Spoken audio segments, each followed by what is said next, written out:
Hey, this is Nicholas with the Backyard TARDIS with some more adventures in locksmithing. What you're about to see is a walkthrough of a house that I did an eviction on this morning. This one was kind of an interesting one. I came up,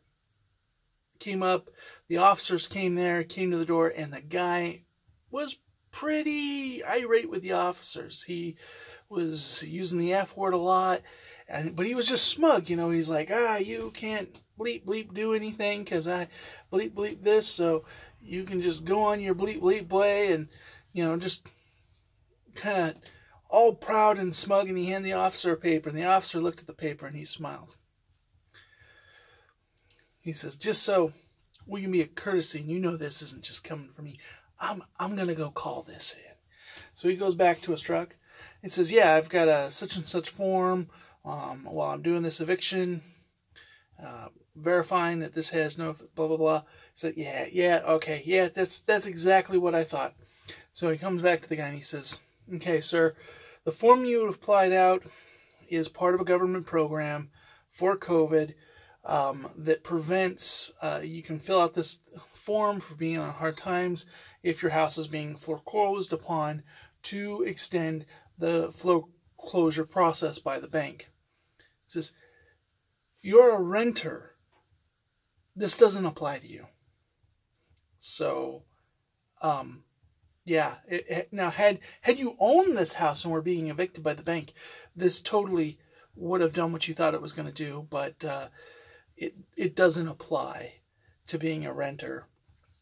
And so all of a sudden, this guy who was being like real, just talking smack at this cop and being all up in his face at the sheriff, and he just really, all of a sudden, like, oh man, like, oh, okay, well, see, there's this thing, and I'll have to go let my son know he's in there sleeping, and what can we pack? Can we, what's the process of how much time do we have? All of a sudden, like, he went from just like dissing this sheriff, like being mean and nasty because he thought he had one. All of a sudden, now he's like, I need the sheriff to like not hold me away in cuffs right now. I need him to let me get some stuff. And so he goes in. His son, who looks somewhere between like 18 and 21, he just starts throwing out the side door. He's throwing backpack, knapsacks, sleeping bags out, and he's muttering and saying, and he wants the cops badge, and he's being all tough. He's still being a snot, and he goes over, takes down the light. Well, he actually doesn't take it down. He doesn't write anywhere. He wants the cops badge number, but he doesn't write it on anything, like, unless this guy's got like a photogenic memory. And he went back and he looked at the license plate on the car. It's like, what's this kid think he's gonna do? As a young kid. But and when you go in the house, you're gonna see that they only had one bed.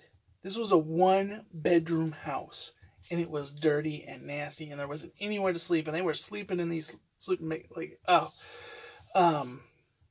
they were in a building, but they were practically homeless. Like, a tent out on the would be cleaner and a better suitable place than what this house was. In fact, I got Clorox wipes to wipe down the doors when I changed it. And you're seeing this video after I did that.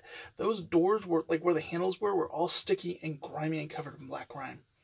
But one of the things unique, and I didn't get to show you too much because there were other people there, and I don't like filming people without their permission, but it had a beautiful backyard. Like, this is in a neighborhood, house, and there's like this little driveway, and there's like some cattle land, pasturage back, but before that, there's just like this back little, like, half or quarter acre parcel, this little one-bedroom shack, but just this beautiful big huge tree with a circle round driveway, kids play set area, just really nice and secluded, and just surrounded by trees except for the one gate that opens up to the pasturage.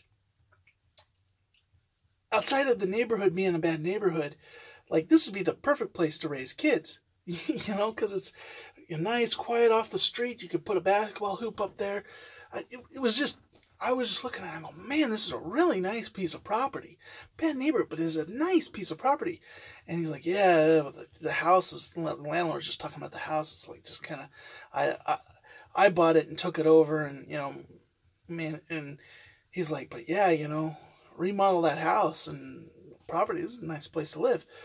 And so you're gonna see, I'm gonna just take it in, walk it around. But yeah, that's fun. Interesting seeing them be pretty smug, but then it turn around to be the wrong thing. Make sure, when you're doing this, there are definitely people who know all the loopholes. They can extend out an eviction multiple times. Get that? It can take, 6 months, sometimes more, if the landlord's not good about paperwork. They can.